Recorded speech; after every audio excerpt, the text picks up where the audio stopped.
Queridos, nesta noite nós teremos o grande privilégio de ouvir a palavra pela instrumentalidade do pastor Fernando Angelim, que eu queria que viesse aqui. O pastor Fernando Angelim é o pastor da Igreja Batista Reformada de Belém, tem sido um grande parceiro, companheiro nosso em diversas atividades, um servo do Senhor, um homem empenhado em garantir o correto, a ortodoxia do ensino bíblico no nosso meio, na nossa cidade, e tem sido de um grande amigo, acima de tudo, muitas vezes um professor, um mestre, e que é pai da Lana, marido da Lana, pai do Daniel, e acima de tudo isso, e acima de qualquer formação acadêmica e tudo mais, é um servo do nosso Senhor Jesus Cristo, amém? Amém. Então, permita-me orar por você. Pai querido, muito obrigado pela presença do pastor Fernando aqui, Senhor, e agora usa esse homem, esse servo teu, Pai, como instrumento teu, que ele diminua e que a tua palavra cresça no nosso meio, para que a tua igreja, Senhor, seja edificada. Em nome de Jesus que te pedimos, amém. Amém. Queridos, uma boa noite a todos, a graça e a paz do nosso Senhor Jesus Cristo. É uma grande honra estar com vocês mais uma vez aqui para compartilharmos a palavra de Deus. Eu peço que vocês abram a Bíblia de vocês no livro de Atos dos Apóstolos, no capítulo 2, o versículo 42. O nosso título hoje é Marcas da Igreja Primitiva. Atos, capítulo 2, verso 42.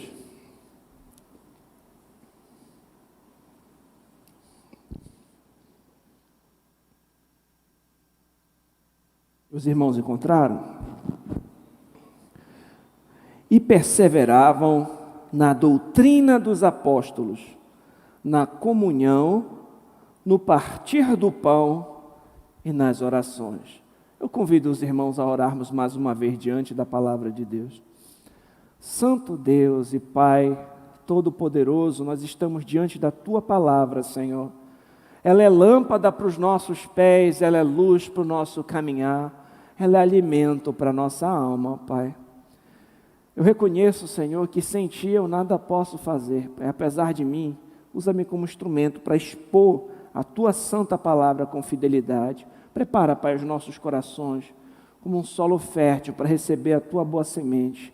Que eu diminua, o Senhor cresça e o Teu nome seja engrandecido essa noite. Nós oramos em nome de Jesus. Amém.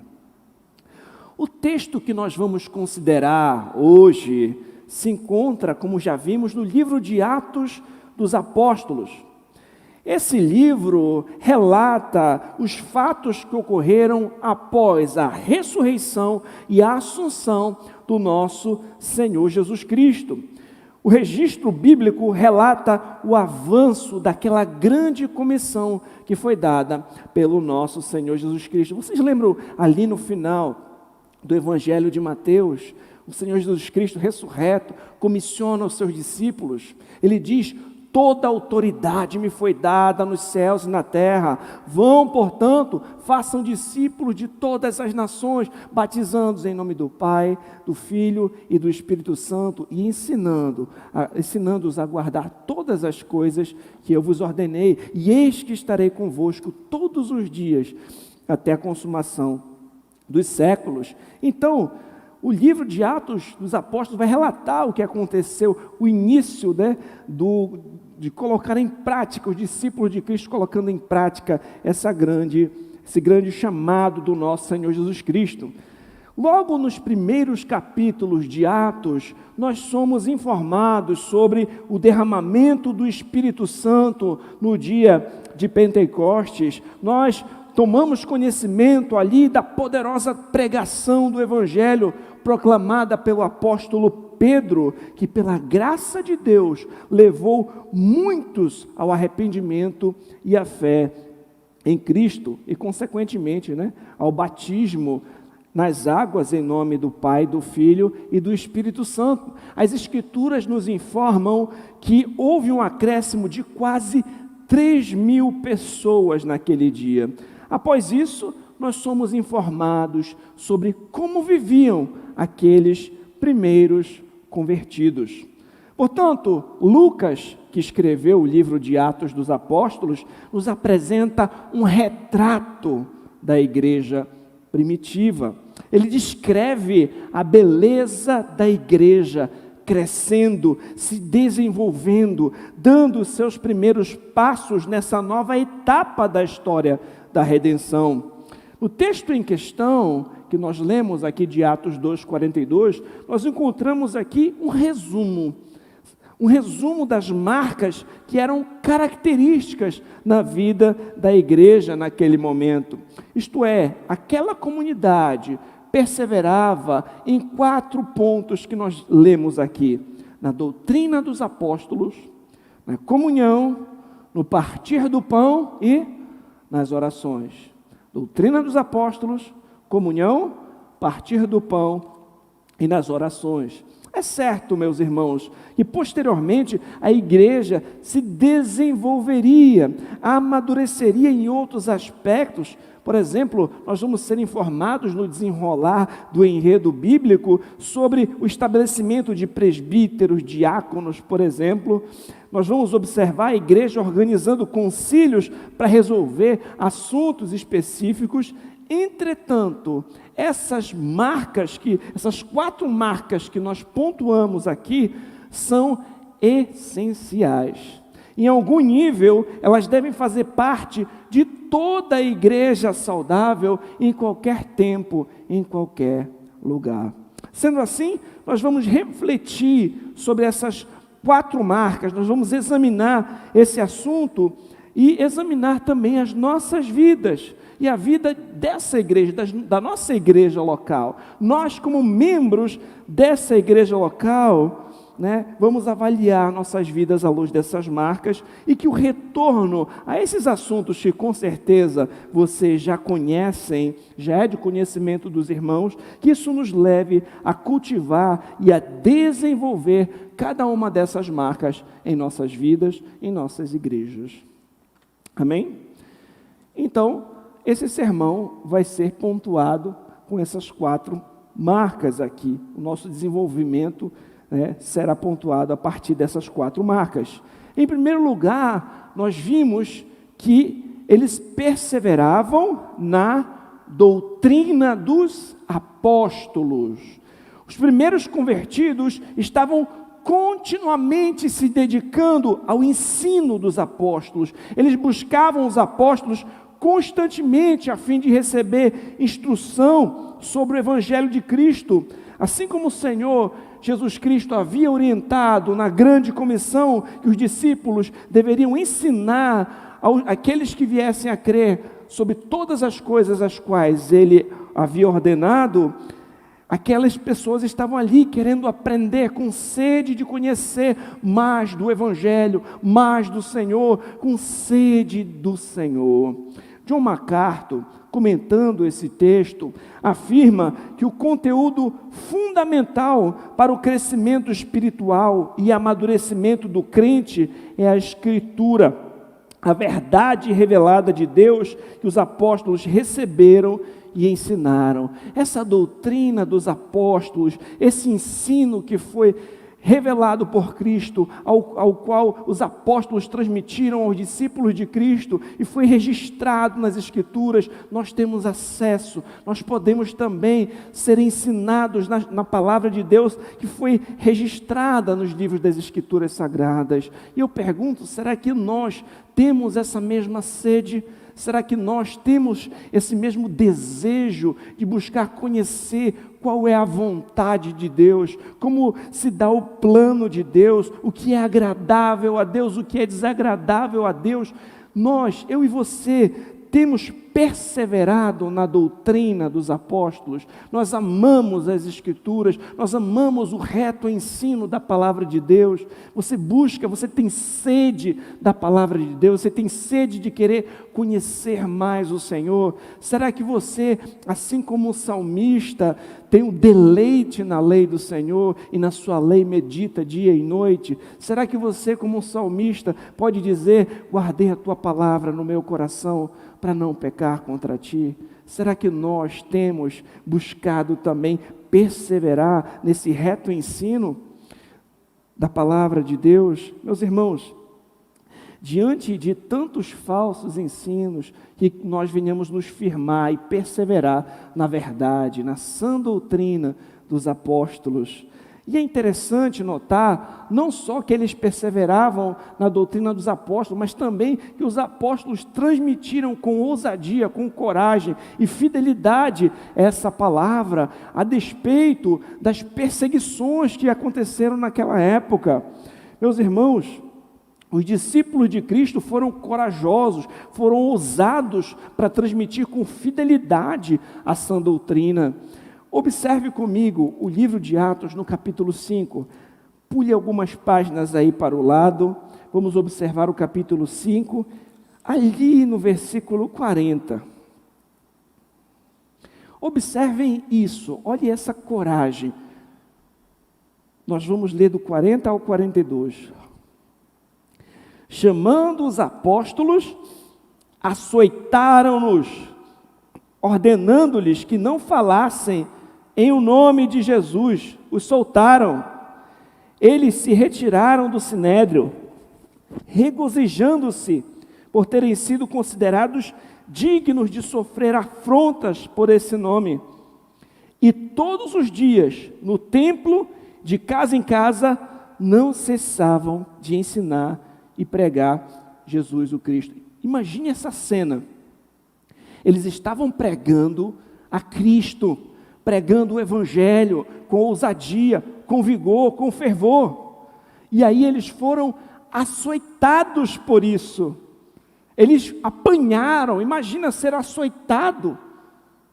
E meus irmãos, quem sabe qual seria a reação de alguém depois de ser açoitado? Quem sabe alguém poderia desanimar, alguém poderia se entristecer, até mesmo questionar o Senhor.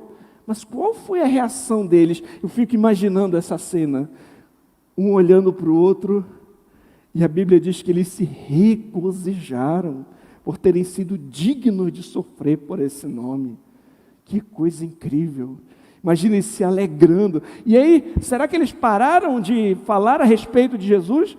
Pelo contrário, eles continuaram pregando ainda mais, todo dia, de casa em casa.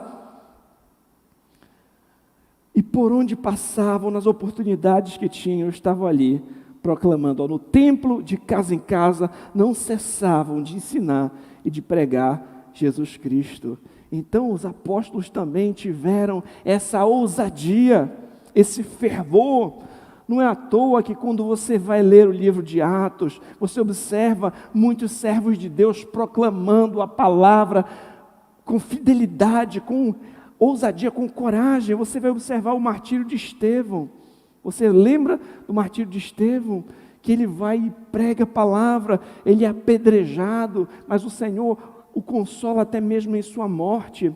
Você vai observar a pregação de Filipe pregando para o eunuco etíope. Você vai observar as prisões e as pregações de Paulo. Você vai observar a pregação de Apolo. E eu queria que você agora abrisse o capítulo 20, o verso 24 comigo. Olha o que o apóstolo Paulo nos diz.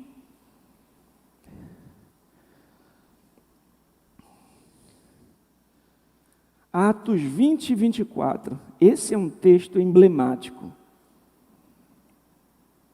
Porém, em nada considero a vida preciosa para mim mesmo, contanto que eu complete a minha carreira e o ministério que recebi do Senhor, para testemunhar do Evangelho da graça de Deus. Em nada considero a vida preciosa para mim mesmo, contanto que eu termine a minha missão e complete a obra que o Senhor me deu, a missão que o Senhor me deu de pregar o Evangelho. Pregar o Evangelho era mais importante do que a sua própria vida. Observe agora comigo o versículo 31 deste mesmo capítulo. Portanto, vigiai, lembrando-vos que por 3 anos, noite e dia, não cessei de admoestar com lágrimas cada um.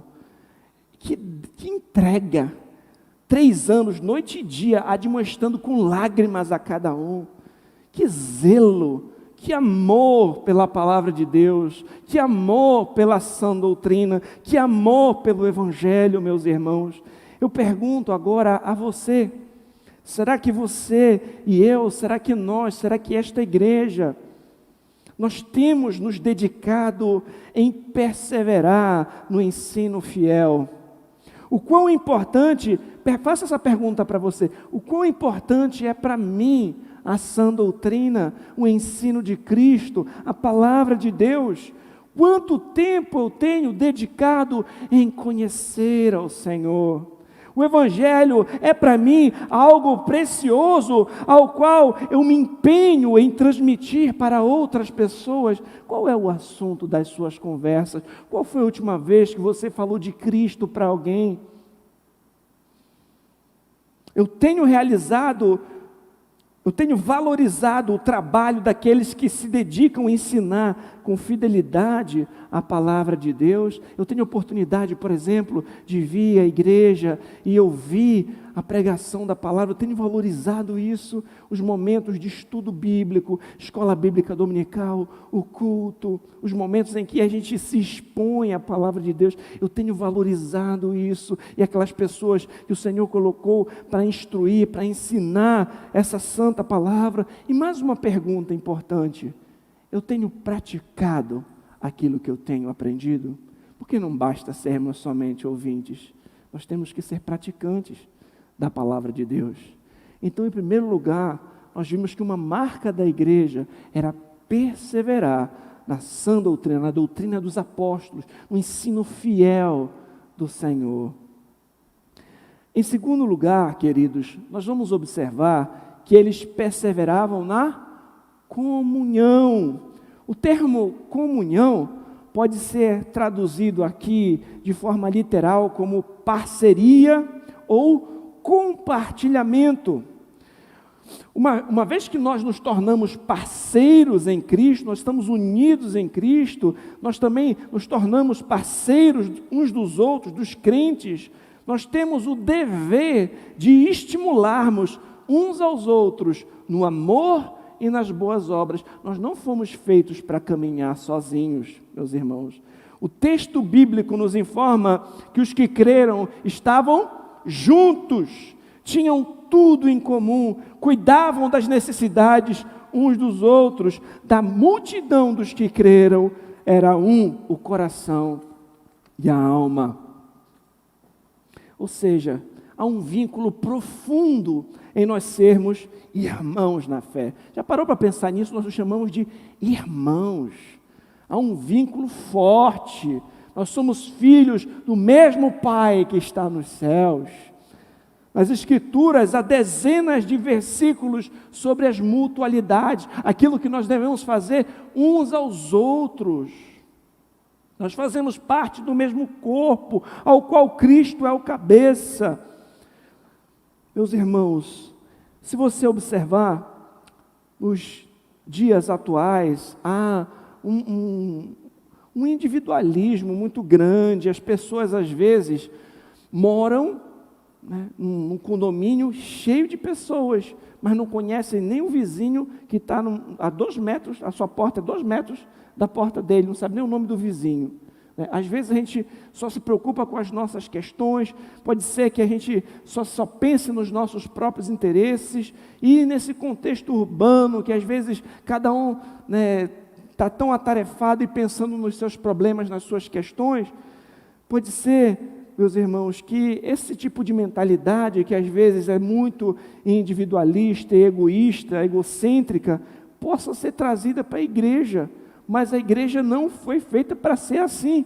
Observe alguns versículos que você encontra nas Escrituras sobre essa comunhão, sobre essa vida em comunidade, essa vida na qual nós nos importamos com o outro, nós nos importamos com nossos irmãos na fé. Observe, Romanos 12:10 diz: dediquem-se uns aos outros com amor fraternal. Gálatas 5:13, sirvam uns aos outros mediante o amor. 1 Tessalonicenses 4:9, vos ameis uns aos outros. Hebreus 3:13, encorajem-se uns aos outros todos os dias. Hebreus 10:24, consideremos uns aos outros para incentivarmos ao amor e às boas obras. 1 Pedro 4:9, sejam mutuamente hospitaleiros. E me faltaria tempo para falar sobre todos os versículos que falam sobre esse assunto. A Escritura vai dizer que nós temos que levar as cargas uns dos outros, chorar com aqueles que choram, se alegrar com aqueles que se alegram, confessar pecado uns aos outros, orar uns pelos outros. E a Bíblia diz que nisto conhecerão que sois discípulos de Cristo, se amardes uns aos outros. Nós não fomos feitos para caminharmos sozinhos. Nós temos que viver em comunhão. Não basta também a pessoa simplesmente dizer, não, eu gosto de assistir as mensagens pela internet, mas eu só fico aqui em casa, né? Eu não gosto muito de estar em comunhão com a igreja. Isso não faz sentido. As Escrituras não tem crente que é desigrejado. Pelo contrário, o crente ele tem que buscar viver, estar em comunhão com a igreja do Senhor. Então, se você me assiste em casa e você tem condições de vir às reuniões da igreja, não assista só online, venha também para a comunhão com seus irmãos. A igreja precisa estar unida e viver esses vínculos fortes de comunhão. E, meus irmãos, aqui já surge mais uma pergunta. O quão dessa intensa comunhão orientada pelas Escrituras é experimentada e vivenciada na prática nesta igreja local? O quanto você, como membro da igreja, tem se importado com os seus irmãos na fé? O quanto nós estamos dispostos e interessados em servir intencionalmente o nosso próximo? Quem sabe, queridos, de formas muito práticas eu vou pontuar algumas que talvez possa trazer algumas ideias para nós de como nós podemos fazer isso na prática. Quem sabe tem um irmão ou uma irmã que você tem notado a ausência aqui nos bancos da igreja, porque essa pessoa pode estar doente. Quem sabe você não pode fazer uma ligação, perguntar como é que ele está, ou fazer uma visita, quem sabe está no hospital, e você pode ir lá orar com essa pessoa, ou dar uma palavra de conforto, uma palavra de trazer à memória aquelas promessas da palavra de Deus, uma palavra de encorajamento, ou até mesmo só a sua companhia ali pode até mesmo fazer a diferença. Ou quem sabe, né, alguém está com alguma irmã, né, acabou de ter um bebê pequeno, e você é uma irmã solteira da igreja, que poderia, quem sabe, um dia ir lá numa tarde para ajudar ela a cuidar das coisas da casa, ou a ficar um pouco com a bebê, para que ela descanse um pouco, né, porque tem sido difícil. Ou quem sabe até mesmo uma carona, você mora ali próximo, né, da casa do irmão, ele está com dificuldade de vir, você pode trazê-lo, dar uma carona para aquele irmão, né? Meus irmãos, ou até mesmo o interesse, você se preocupar com o crescimento espiritual daquele irmão, você buscar intencionalmente ajudar alguém, você pode dar um livro para essa pessoa, olha, esse livro foi importante para mim, né, me ajudou a crescer nessa área aqui, olha, eu vou te entregar de presente, ou você marca um cafezinho para perguntar, como é que está o seu relacionamento com Deus? Como é que está a sua vida com o Senhor? Se importar com o crescimento de outros, ajudar aquele, quem sabe, que ainda não está muito enturmado, a se enturmar com os irmãos da igreja. Aqui são só algumas dicas, meus irmãos, de como é que você pode fazer isso na prática, mas nós precisamos andar e viver em comunhão. Nós não podemos pensar somente em nós mesmos. A igreja, ela precisa vivenciar essas mutualidades. Amém? Não simplesmente escute isso e deixa para lá. Pense, como eu posso fortalecer, né, os vínculos de comunhão que eu tenho com os meus irmãos na minha igreja local. Pense nisso e tome alguma decisão prática. Pense, olha, eu acho que eu vou fazer isso daqui. Eu acho que eu vou me importar mais. Eu vou começar a ligar para saber como é que os meus irmãos estão, como é que está a caminhada dos meus amigos na fé, e daí por diante. Além disso, meus irmãos, É notável que o terceiro ponto, eles perseveravam no partir do pão.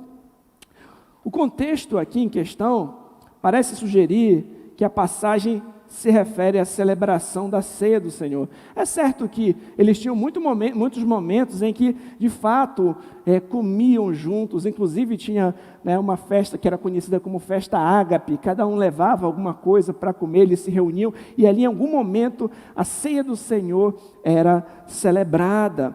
E um texto interessante também, que nós observamos a igreja partindo o pão, num ambiente que parecia ali um culto, encontra-se no capítulo 20, no verso 7. Abra comigo. Atos, capítulo 20, verso 7.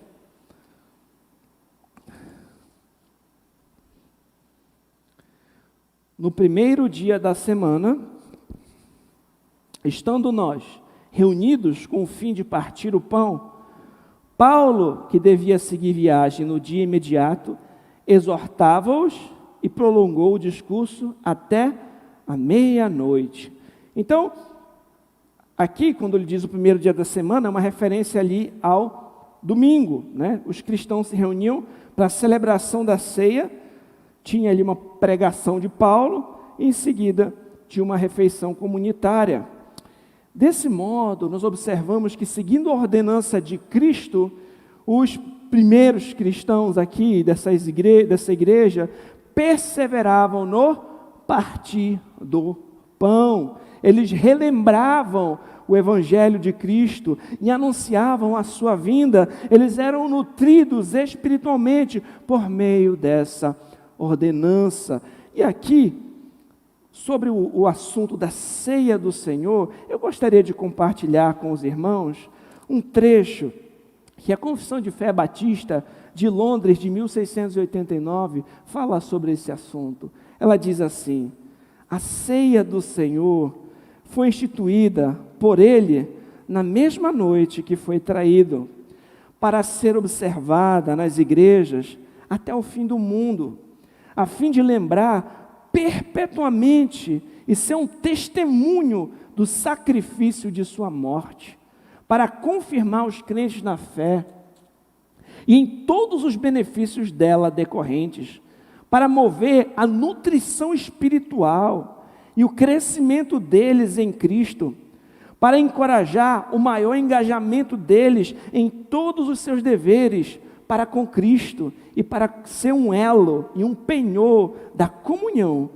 com Ele e de uns para com os outros. Meus irmãos, a ceia do Senhor é algo solene, é uma ordenança de Cristo, é algo que a igreja precisa valorizar para trazer à memória o sacrifício de Cristo, que foi morto na cruz do Calvário para pagar o preço por nossos pecados. O pão representa o corpo de Cristo, que foi moído na cruz do Calvário para que nós tivéssemos perdão, vida eterna, paz com Deus.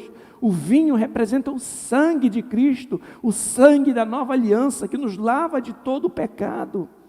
Nós participamos dessa solene ordenança, examinando a nós mesmos, olhando para trás, lembrando o que Cristo fez por nós, olhando para frente, anunciando a sua segunda vinda, olhando ao nosso redor, pensando como está o meu relacionamento com os meus irmãos na fé, e olhando também para dentro, examinando como é que tem sido a minha caminhada com Deus. Nós oramos, pedimos perdão por nossos pecados e participamos da ceia do Senhor. Somos nutridos, fortalecidos espiritualmente por meio dessa ordenança. E eu pergunto a você, o quanto as ordenanças do Senhor são importantes na sua vida e na vida desta igreja. Nós temos valorizado os cultos, a celebração solene da ceia para a nossa nutrição espiritual. Nós temos valorizado esses momentos tão importantes de adoração a Deus. Essa é mais uma marca da igreja primitiva que precisa também ser encontrada e valorizada em nossas vidas e em nossa igreja. Por fim, nós vamos observar que eles perseveravam também nas orações. Os primeiros convertidos tinham essa forte marca, a oração, tanto tanto individual quanto coletiva, corporativa. E, queridos, o livro inteiro de Atos dos Apóstolos expressa essa marca. O livro inteiro. Se você observar, Atos capítulo 1, verso 14. Todos perseveravam unânimes em oração. Atos 1, 24. Nós vemos que os apóstolos oraram em relação ao substituto de Judas. Atos 4, 31. Tendo eles orado, tremeu o lugar e todos ficaram cheios do Espírito Santo. Atos 6, do 3 ao 4. Os apóstolos se dedicavam à oração e ao ministério da palavra. Atos 12, do 12 ao 13, diz que muitos oravam na casa de Maria. Atos 20, do 36 ao 38, Paulo ajoelhou-se e orou com os irmãos. Atos 21, 5, os crentes oraram ajoelhados na praia. Queridos, essas são apenas algumas referências sobre oração que eu encontrei aqui no livro de Atos. Algumas referências, se você ler de forma rápida, você vai ver o quanto a oração era importante na vida daqueles irmãos. E, queridos, se você observar ao longo da história da igreja, os servos de Deus que foram notáveis do passado, homens e mulheres fiéis ao Senhor, poderiam discordar num ponto ou em outro, mas se você observar algo em comum na vida de cristãos que fizeram a diferença, sabe o que era? Uma vida de oração. Uma vida de oração. Você vai observar a vida desses homens e você vai ver como todos tinham essa marca em comum. Uma vida de fervorosa oração, comunhão com Deus, tanto de forma coletiva quanto de forma privada, você e o Senhor. É triste, meus irmãos, que em muitas igrejas as orações, as reuniões de oração são minguadas, são poucas pessoas que valorizam, que vão. Eu sei que aqui nessa igreja, né, é diferente, as vigílias são bem cheias de irmãos. Isso é algo maravilhoso, queridos. É algo maravilhoso porque a igreja avança de joelhos. Se o Senhor não edificar a casa, em vão trabalham aqueles que a edificam. Não é nas nossas forças, não é pela nossa eloquência, nossa sabedoria, mas é pelo poder de Deus. É o Senhor que vai acrescentar aqueles que vão sendo salvos. É o Senhor que vai avançar essa obra. Então nós precisamos também valorizar as orações. É atribuída a Charles Haddon Spurgeon a seguinte frase: em geral, jamais veremos muita melhoria em nossas igrejas enquanto a reunião de oração não ocupar o lugar mais elevado na estima dos crentes. Então, estar orando, reunir-se para orar é algo maravilhoso. É uma das marcas de que nós estamos no rumo certo, né? E eu pergunto a vocês, o quanto a oração tem sido central nas suas vidas? O quanto a oração tem sido importante na vida desta igreja? O quanto a oração tem sido importante na sua devoção pessoal? Qual tem sido a sua reação diante das tribulações e adversidades da vida? Desespero ou dependência?